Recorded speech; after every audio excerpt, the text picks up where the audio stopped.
Let us stand up, please, and open your Bible in the book of 1 Kings chapter 17. 1 Kings chapter 17, let's just read two verses. Two verses. In verse 3, okay, babasahin po natin verse 3 una, then verse 13, last 10 to verse 13. Verse 3, we'll read all together, and also verse 13. Okay, and then na po ba tayo? Say amen. Okay, verse 3 of chapter 17, 1 Kings, all together, read. Get thee hence and turn thee eastward and hide thyself by the brook of Cherith that is before Jordan.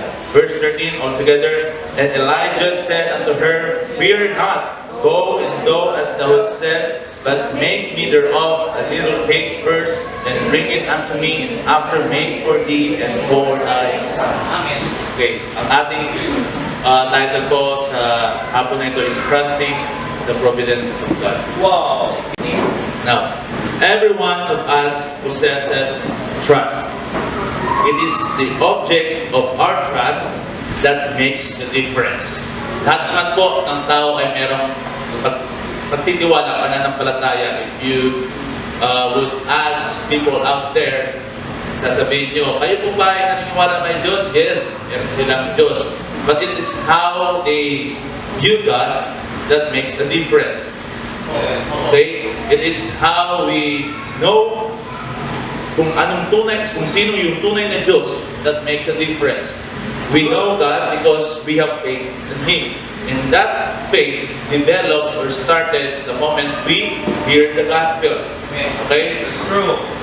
Sabi sa Romans 10:17, as faith cometh by hearing, and hearing by the word of God. Sabi nga ni Pastor kanina, kinod niya yung verse sa Bible, Hebrews 11:6, for without faith it is impossible to please God. So everything na ginagawa natin, kapag ito ay hindi nakaayon sa kagustuhan ng Panginoon, na kung saan tayo mamumuhay sa Kanya na may pananampalataya, God will not be happy. God will not be pleased.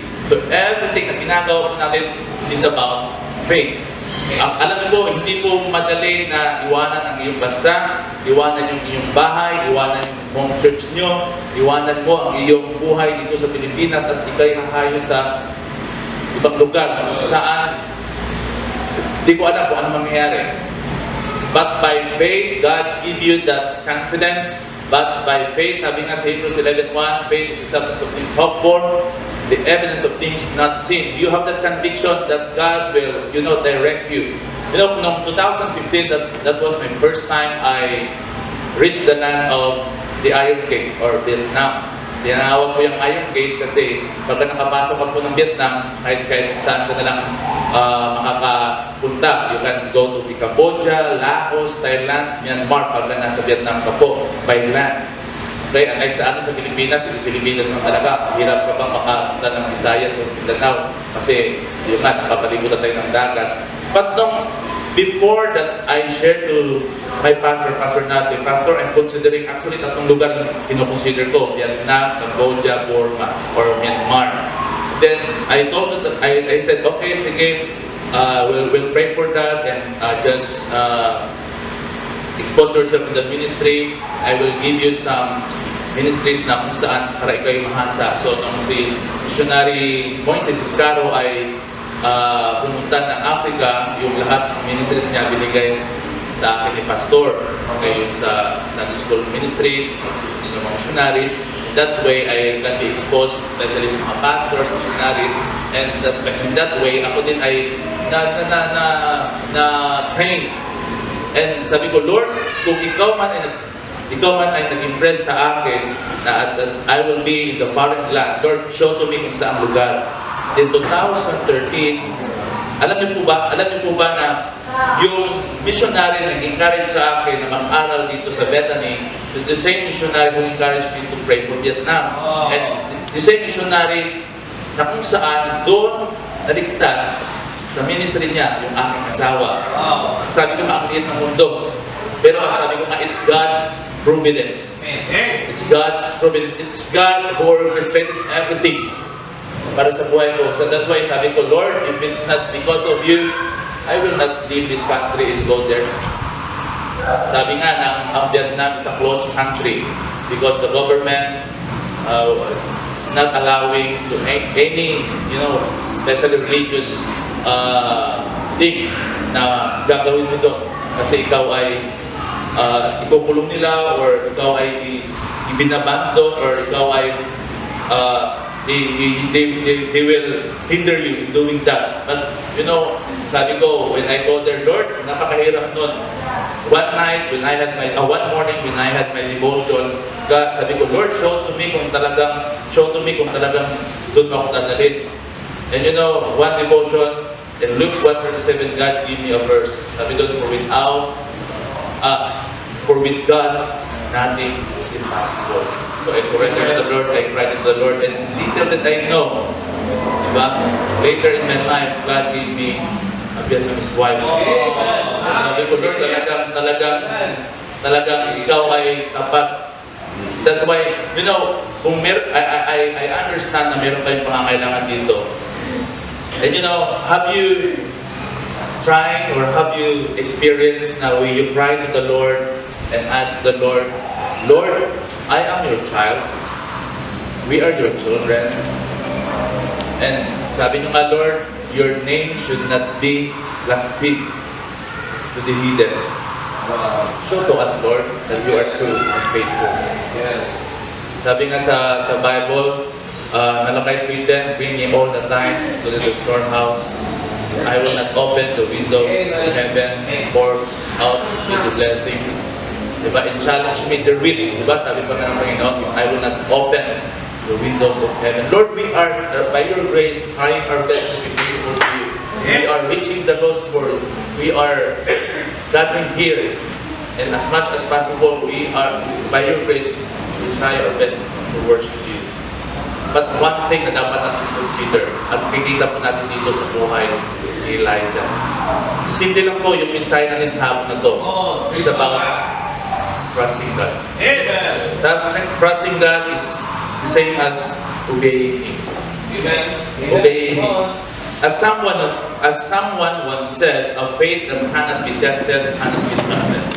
A faith that cannot be tested cannot be trusted. In this sermon, we discover how to develop a faith that can be trusted. As we look in the verse that we read, at the prophet Elijah and a widow in Zarephath, we will see how their trust was tested. Although in different ways, both passed the test, experienced the incredible provision of God. The incredible provision of God. God will not, ayaw niyang mautangan siya sa atin. Kasi anak na tayo eh. And He promised that. All we need to do is just to claim those promises. And ask God's wisdom, Lord, ano bang gagawin ko? Sometimes we just pray. But alam niyo, ayaw natin maging answer sa prayer. Lord, please provide the needs of your church. But sometimes when it comes to commitment, para lang yan sa kanila, right? We pray, but we don't want to be a part of the answer of God. And I am challenged. Kaya nga po, I pray to the Lord a while ago, Lord, please help me na I am blessed sa simbahan niyo po. You are facing a great need. Then Lord, every time we visit churches, ako po yung natututo sa mga challenges, sa mga blessings na hinaharap ng mga churches. Bisita kami last week, sila din ay humarap sa isang napakalaking challenges. Dito din, kita din namin. But, I believe that those things, inaalam ng Panginoon because those things are tools for us to see the miracle of God in our lives. Long before, sabi nga dito, long before the builders erect walls or install windows or place a roof on a physical building, they start with a process most people never see once the building is completed. And that's pagka tayo nagtatayo ng building, ang nakikita na po natin yung building. Pero before the building, merong napaka-importante na dapat natin consider. Was that the foundation? Without the foundation, the building will not stand firm. Right? The same thing with us Christians. if we will not, dig deep and secure our foundation, we cannot, with this pagka-manit na usapan, na-open ka lang tayo. Okay, giving is the proof or the manifestation of our love to God. If we love God, we give. Okay? If we love God, we give. We cannot give, first of all, if we first and foremost, if we will not give ourselves. Lagi kong nababanggit kanina, yung example ng Macedonia. On their deep poverty, they give with joy, liberally. Why? Because first of all, they give themselves to the Lord. They give themselves to the Lord. And see, here in our lesson, makikita mo natin, okay, sa mga truth kung saan nakita natin Elijah is the man of God, sent by God to Zarephath, to a widow woman. A widow woman na merong napakalaking pangangailangan. Mas malaki pa sa inyo. Yes, sir. Makikita natin dito, I believe you are familiar with the story. Yung widow woman ito with her son had this handful flour, a little oil. And after that, they will bake it, they will eat it, and after that, they will wait for their death. But here is, diba talagang Elijah, talagang baptist na baptist, oy! Magbigay kayo! Diba? Walang, kung sa banta, sorry for the term, talagang makapal ang mukha eh. Bigay mo yan sa akin, pagluluto mo ako, tapos kakainin ko. Kasi sabi ng Diyos, siguro sasabihin ng, sino ba to? Remember, that's the first time Elijah met that widow of Zarephath. Yung widow woman, remember, makikita niyo po, i-consider natin. Challenges and tests in our lives are like earthquakes. Naalala niyo po yung the wise man built his house upon the rock, the foolish man built his house upon sand. Yung sand at rock po, hindi naman po yan, nalaman ko po sa hermeneutics pastor, yung tinuro sa aking Sir Jojo. Hindi po yan literally na naghanap siya ng lupa na bato. At yung isa, nagtayo ng bahay sa dagat. Sino bang, siguro baliw na talaga yun. Yung baliw na sinasabi sa Bible, hindi naman talaga yung baliw na baliw. Kaso nga nang tamad lang siya, kaya hindi siya wise. Bakit po? Kasi when you dig for foundation, yung foolish, when you dig for foundation, hahanapin po yung bedrock. Okay, so kapag hindi pa nahanap yung bato, talagang bukay ka pa. Pag hindi pa rin, bukay ka pa rin. Hindi pa rin, bukay ka pa rin. Pag nakita yung matigas na ito na yung bedrock, then that's the time we start put up our foundation. Pero siguro kaso nga lang yung foolish man, ay, sabot na ako. Siguro, when it comes to quality ng bahay, pareho sila ng wise man at ng foolish man. At nakikita ka, ang ganda ng bahay ng foolish man, ang ganda din ng bahay ng wise man. But what's the difference? Foundation. Siguro, 3 months pa lang, tapos na yung foundation ng foolish man. 3 months pa lang, isang foundation pa lang yung ginagawa ng wise man. Siguro, 1 year after, tapos na yung bahay ng foolish man. Nakaupo na siya, nanonood ng showtime. Diba? Well, yung wise man, diba? Isang foundation pa lang yung nakatayo. Kasi talagang 4 na bahay, corner, dapat gagawin niyang matibay. The same thing with us. Hindi po madali for us to have a good foundation as Christian. Marami pong pagsubok. Marami pong testing na pagdadaanan. Sabi nga kanina, a faith that cannot be tested cannot be trusted. They cannot shake us to the core and have the potential to destroy us. They also reveal the strength of our spiritual foundation.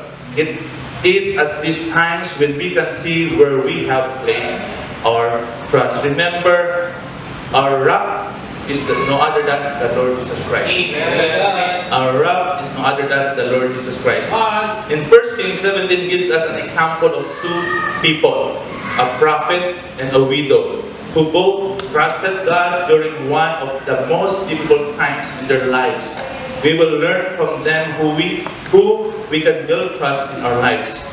Titingnan niyo po, si Elijah po, yung, anong lugar yun? Yung una po, Sharon, comfort zone niya na yun. Di ba? Mas masarap na yun kasi nagpapadala na yung uwak ng Jollibee. Diba? Ng hamburger, at saka ng Jollibee, ng Chicken Joy. Uupo na lang siya doon, iinom siya ng tubig, Jollibee ulit. Batawa lang ng 117, ganyan yung Pizza Hut. Comfort zone niya na yun. Uupo lang siya doon, nag-iintay siya. But God made the brook dry up. Because hindi lang si Elijah may pangangailangan. There's a widow waiting for the blessing of God. Amen. And kailangan gagamitin si Elijah. First of all, to test his faith and to provide the needs of that widow.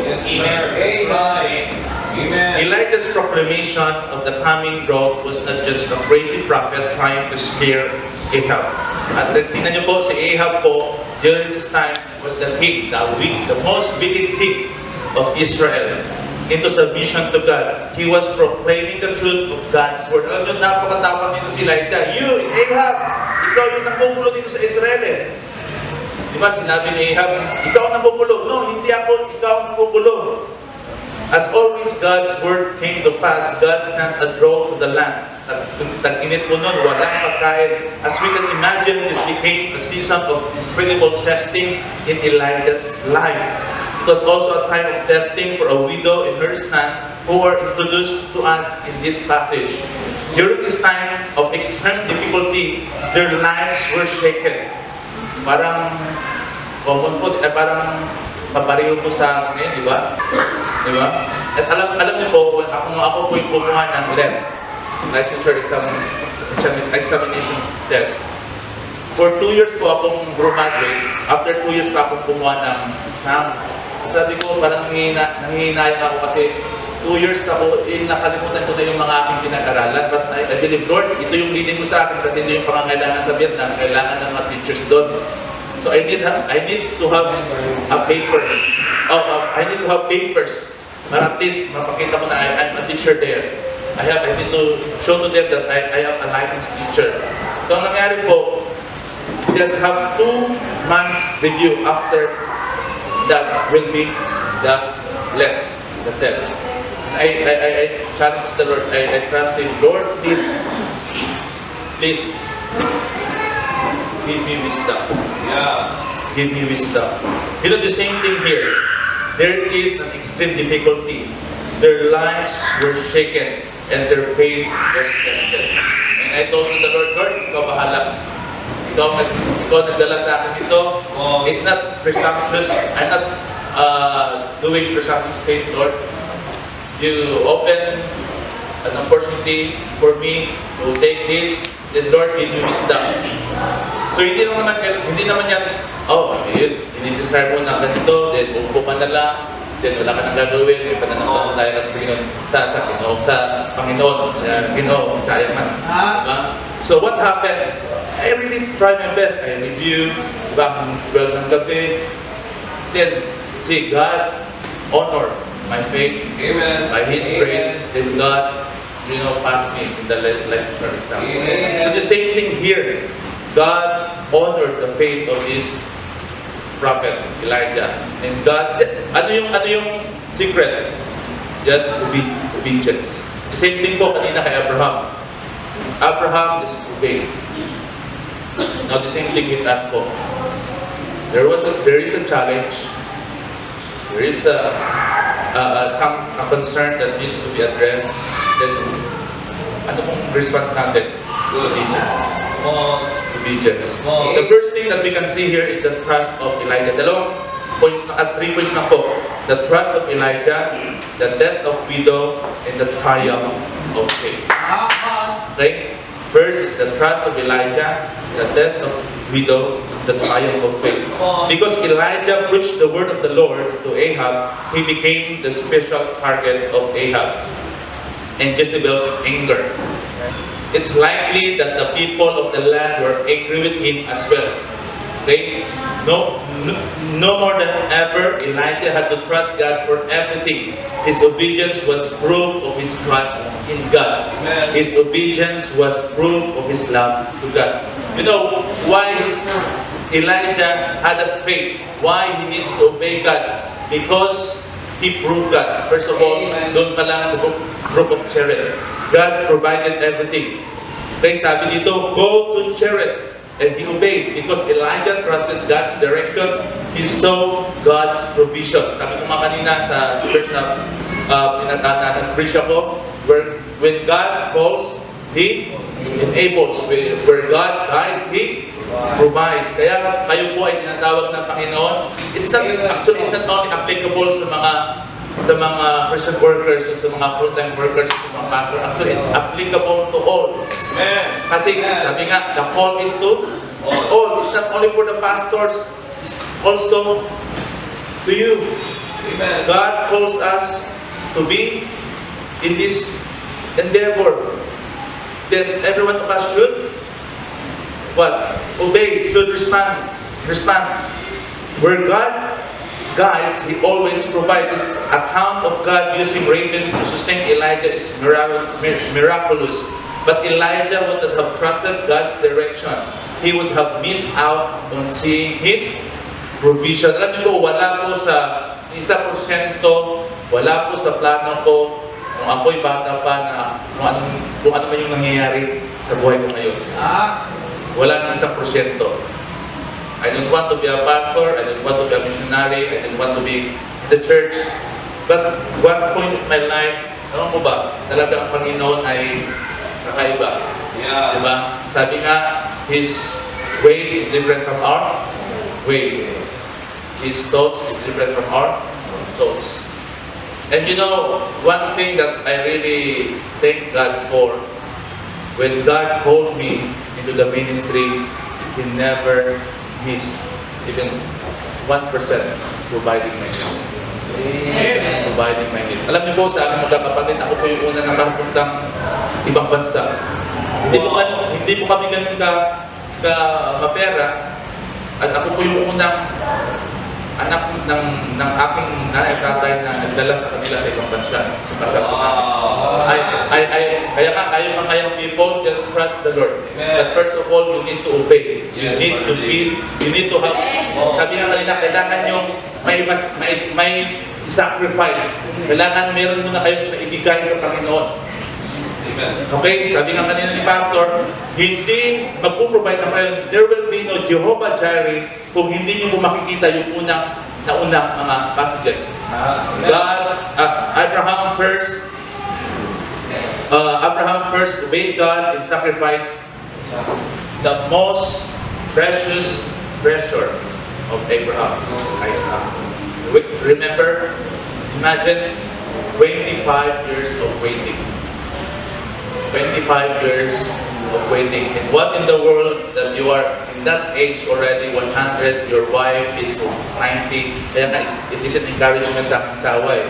Si Sarah nga, nanganak ng 90 years old. And you are just only 29 years old.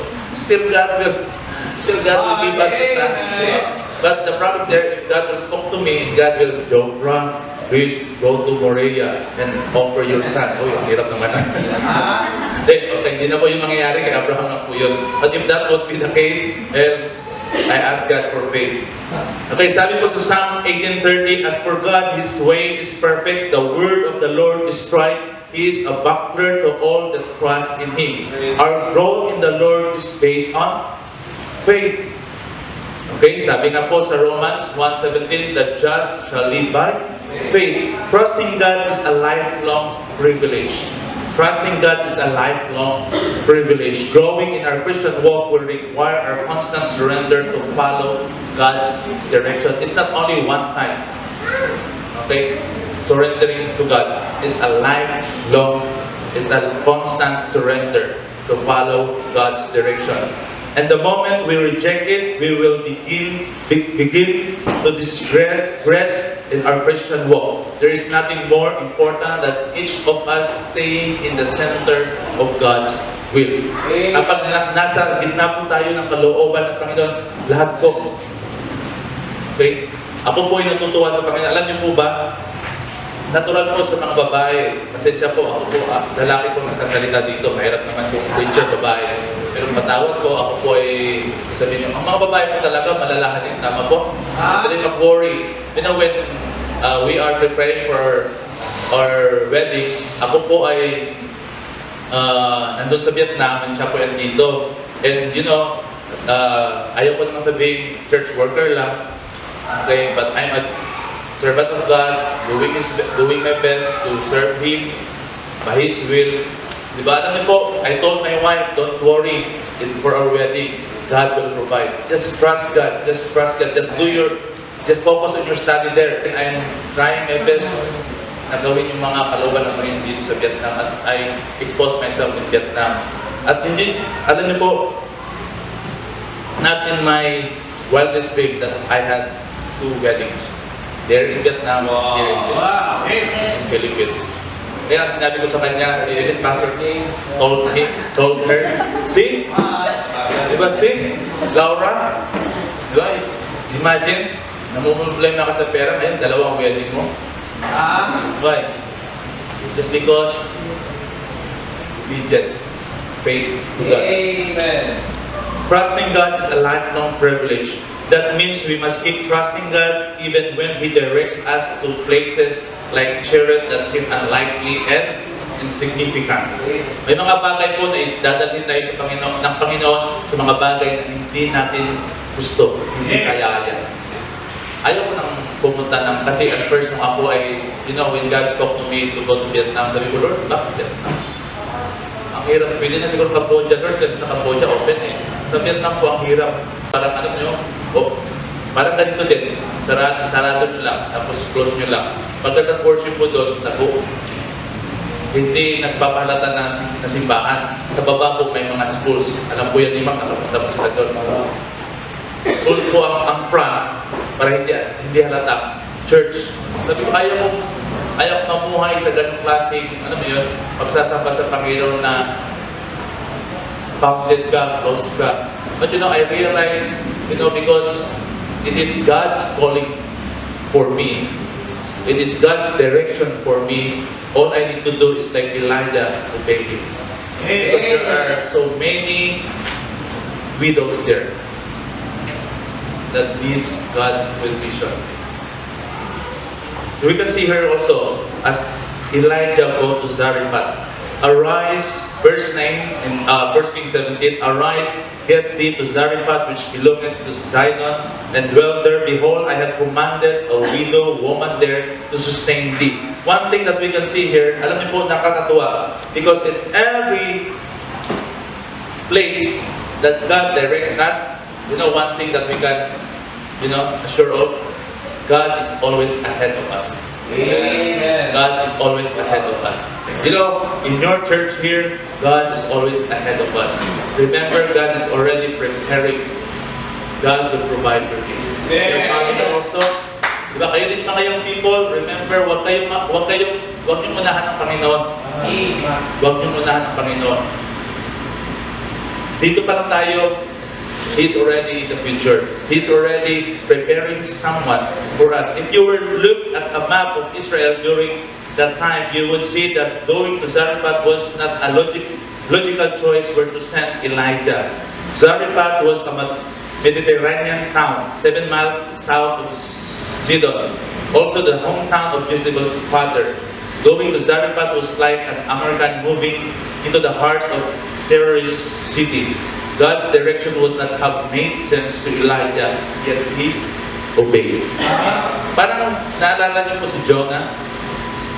Diba? Si Jonah, because he doesn't like to go to Nineveh, pumunta siya ng Tarshish. Kaso nga, disobedient si Jonah eh. That's why there was no blessing. Kaya nga, hindi na tinuloy, siguro hindi na inalam ng Panginoon na ituloy pa yung, kasi sad ending yung Jonah eh. Diba? Sad ending, kaya nga maraming sasabi parang hindi daw natapos yung Jonah. Kaya ayaw siguro ituloy ng Panginoon kasi hindi magandang influensya si Jonah. Hindi siya magandang influensya. If you know the story about Jonah. As the story unfolds, we see God taking care of Elijah and the widow and her son. He was answering this mother's prayers, blessing her faith in God, and all the while feeding Elijah. This unlikely plan was not God trying to create a difficult test for Elijah. Remember 1 Corinthians 10:13? Anong sinabi po sa 1 Corinthians 10:13? Basahin natin. Okay? There hath no temptation taken you, but such as common to man. Okay, but God is faithful, who will not suffer you to be tempted above that we are able, but will with the temptation also make a way to escape, that you may be able to bear it. Hindi naman po tayo bukutumin ng Panginoon, at hindi niya naman po ibibigay sa atin ito na walang dahilan. God wants us to trust Him more. You know, over and over, God assures us of His love and care for us even when we cannot see how He is working behind the scenes. Sabi nga sa Isaiah 55:8, "For my thoughts are not your thoughts, neither are your ways my ways, saith the Lord." Jeremiah 29:11, "For I know the thoughts that I think toward you, saith the Lord, thoughts of peace and not of evil, to give you an expected end." Elijah's test of faith was severe, but his trust shows us that God is trustworthy. Amen. Even when it made no human sense, or even though it's illogical. Alam niyo po, madami pong mga pangyayari sa Bible na very unusual, very illogical. Imagine you will go around the city of Jericho. Diba? Ano ba to? Walang sense. You will offer, pwedeng sabihin ni Abraham, "Ha, Lord, are you crazy? Yes. Di ba you promised me that I will have a son as the stars in heaven, as the sun in the sea, then you will take away my son from me, and ang gagawin nito is ako pa? Lord, hindi ka ba nag-iisip?" Alam niyo po, when I surrendered my life, I was graduating 4th year ako sa high school, 2003. When I told my father, "Pa, babay ko school ako." "Ha? Seryoso ako pa?" Sinuntok niya ako. Talagang sabi niya, "Pambihira, ang laki-laki ng aking pangarap sa inyo, tapos magpapastor ka lang." But last 2 years ago, when I brought my parents in Vietnam and my siblings, my family, I told my papa, "Pasi, kung hindi ako surrender sa Vietnam, hindi ka makakalabas sa Pilipinas." Sabi ko, because God has a plan for us. God has a plan for me. Sabi ko sa kanya, "Alam niyo pa, hindi lang po ako nabubuhay para sa aking sarili. There are so many people out there na nangangailangan ng Diyos. And I want to be a channel of God's blessing for these people to know that there is God." Itong saripat ko, hindi mo ito mananampalataya. But because of the testimony of Elijah, Elijah made this woman to trust his God. Amen. You know, sabi ko doon, but Elijah was not only one of this story who was experiencing difficulty. The widow to whom God sent him was also experiencing test.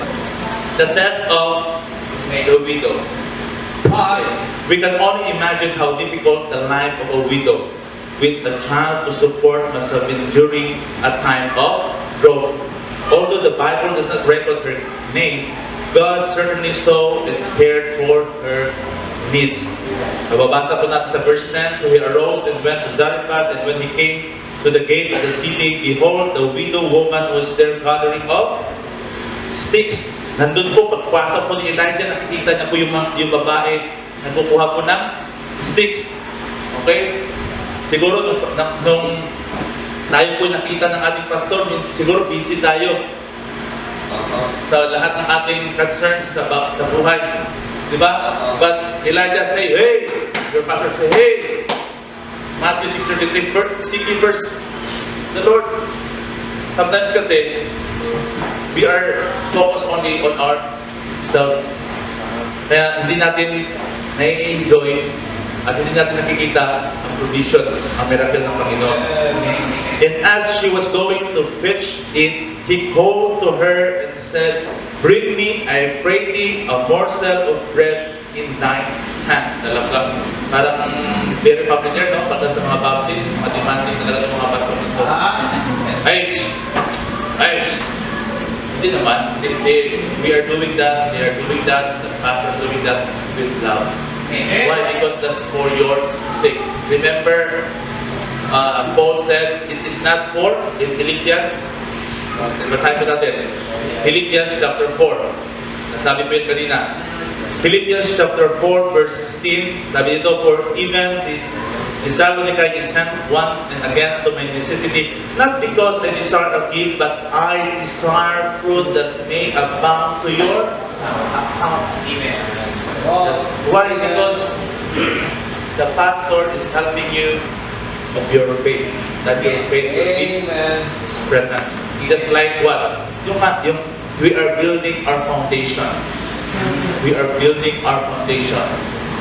Okay? So that when trials come, okay, we will stand firm or stand firm. Elijah must have had a measure of uneasiness as he drove near to this pagan city. Hindi naman natin mababasa dito, pero I believe, kung ako naman siguro, kahit sino namang tao, di ba talagang merong uneasiness si Elijah. Pero may sino ka kakilala nyo lang, kakakita nyo nga lang, tapos magdidiman ka ng ganon.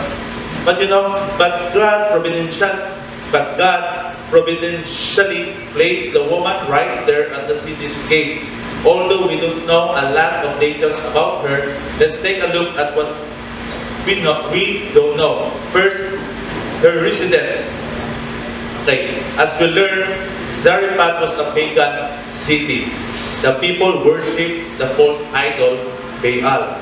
A follower of Jehovah God would not have faith at all. Yet as we often see throughout the Bible, God uses unlikely places to carry forth His will. Although this widow lived among Baal worshippers, and that in a location anyone, including Elijah, would have thought as a place where God would bless, God saw her and cared for her needs. Alam niyo po, parang katulad lang po yan eh. Pag pupunta po ako sa Vietnam is, you know, like this hidden city. People don't know much about God. Alam niyo po, sabihin nga ng asawa ko nila, age 19, that's the first time she heard the name Jesus. At my mother-in-law at age 52, that's the first time she heard the name Jesus. Bakit po? Because wala yun sa sistema nila eh. Because the people who are in authority, who are in the government, who are in the international, yung humahawak po, they think that Jesus is just the God of Americans. Okay? Jesus is just the God of the Americans. They have their own concept of God. Actually, sa Vietnam po, government is one of their gods. Kaya takot sila eh. Kaya takot sila pagka sila ito magiging Kristiyano, sabi nila, hindi sila makakapagtrabaho sa kahit sa government institution. Why? Because the government will not accept them. That's why ang hirap po mag-convert doon. Pero pagka meron pong niligtas ng Panginoon at nagtatanggap ng tunay na kaligtasan, see, they will really submit themselves, surrender themselves for the Lord, like my wife. You know, her resources, this poor lady didn't even have enough to keep herself and her son alive. Scripture tells us that she had but a handful of meal in a barrel and a little oil in a cruse and 2 sticks. Well, kahit yung stick, hirapan pa siyang makahanap.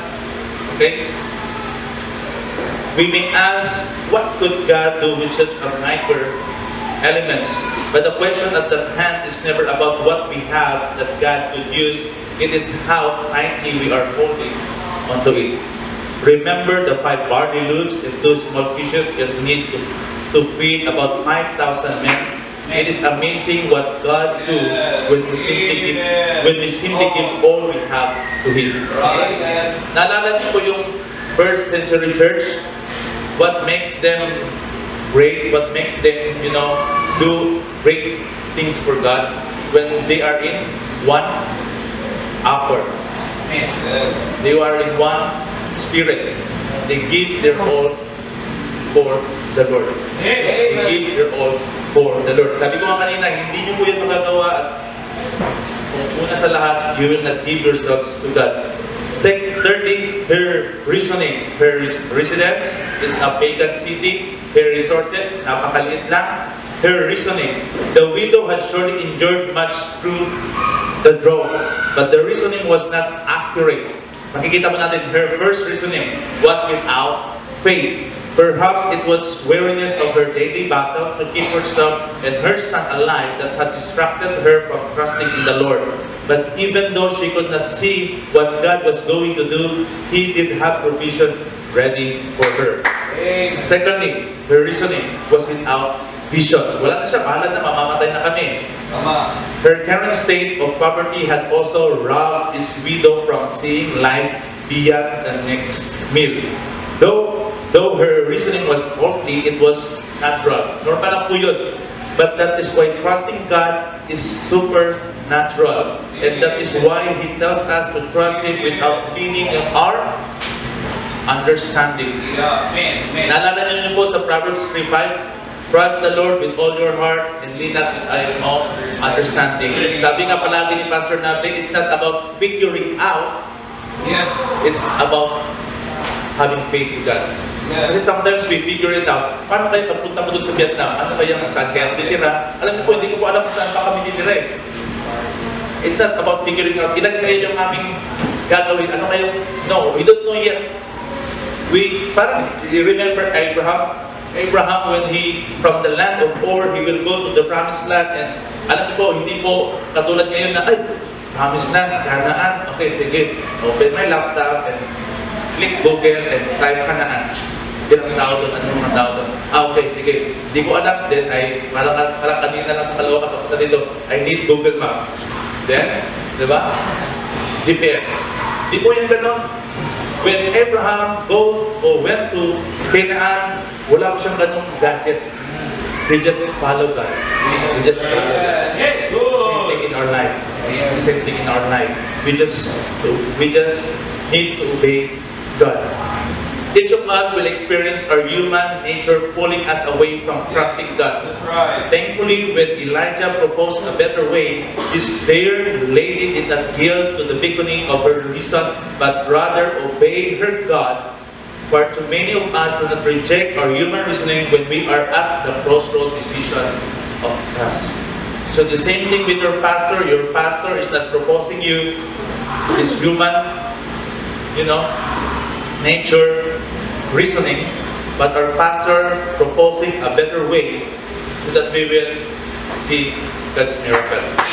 Because God knows the best. Can you look back at a time when you faced a choice to trust God or to yield to your own reasoning?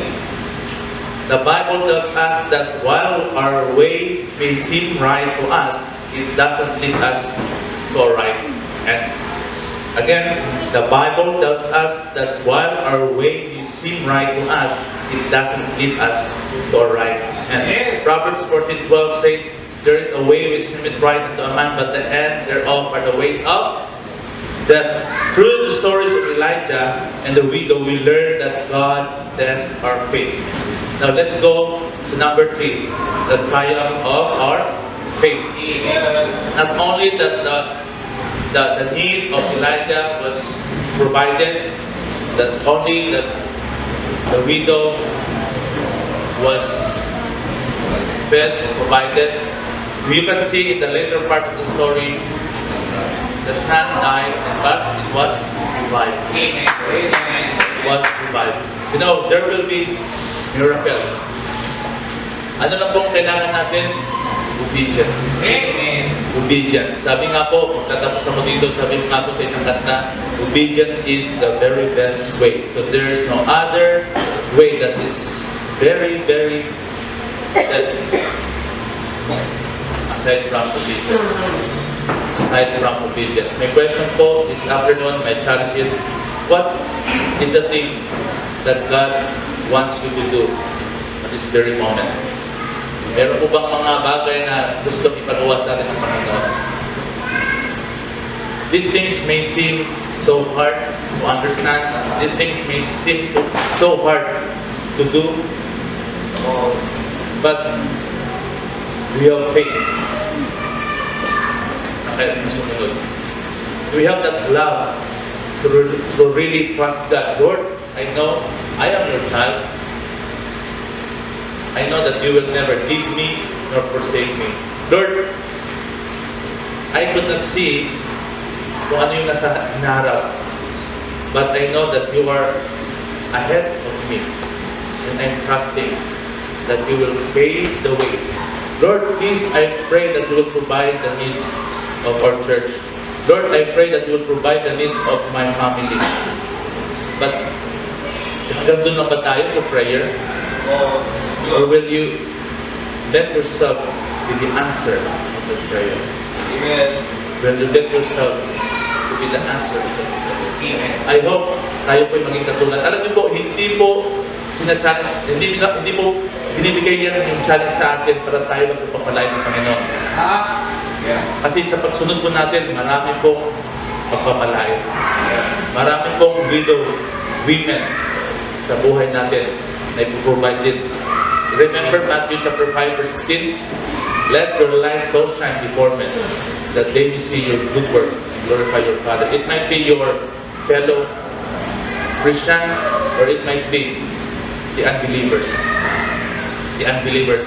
Remember, these people, maybe they don't know God, but because of our testimony, we give. Diba? Isipin nyo na lang po kung hindi po mabayaran yung church, yung pangailangan ng church. It's not just your name, it's not just your pastor, but it's the name of God. Nga pala, nakalimutan ko kanina.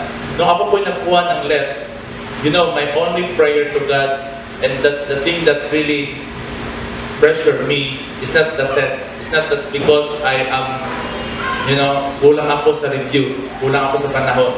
But the things that really pressure me is, Lord, if ako babagsak, at kung hindi ko to ipapasa, Lord, I'm bearing your name. I'm bearing the name of the church. I'm bearing the name of the school. Kasi naka-enroll ako sa church school namin sa LDWBC. Lord, pag nababaksak ako, mag-appear na yun sa PRC at hindi magandang testimonya na doon sa school namin, Christian College, Laurel Douglas, Woodley, Bethany Christian College, ay walang kapasang estudyante. Then Lord, I don't want to be like that. I want to have that part na yung church niyo po, yung pangalan niyo po, una sa lahat, at yung institution niyo po, yung school, where be a testimony to this lost world, to the government, to the people out there. Kaya nga, nung ako po'y pagkatapos ng exam, yung pag-review po at during the time that I'm taking the exam, hindi po masyadong nakakakaba. Ang nakakakaba po yung paghihintay sa resulta. Kayo po na kumuha ng exam, alam niyo po yan, yung paghihintay ka ng isang buwan na, ay, ano ba ito? Mapapasa ba ako? Hindi. Tapos, check ka pa. Tapos, sasabihin sa'yo ng PRC, sorry, we don't have yet. We will, update. The result will be next week. Tapos, nag-open ka naman next week. Sorry, it's not yet released. It will be next week. Mas lalong kakabahan ka. And I thank the Lord, diba? Because of that, I will really clean myself and force myself to pray more to God, trust Him more. So the same thing with us. The same thing with us. Ang tanong ko, ang challenge ko sa gabi ito, ano po yung pinapagawa sa inyo ng Panginoon na kailangan yung ibigay sa Kanya, kayo po yung sumunod sa Kanya. Sabi ko sa Bible, faith cometh by hearing, and hearing with the word of God.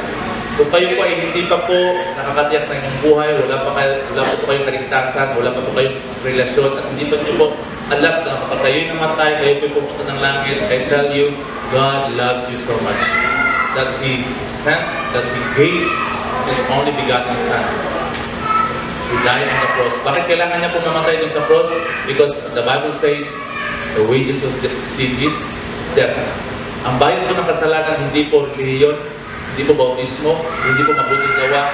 The wages of sin is death. Na ikaw sana magbabayad nito, pero we cannot afford to pay that.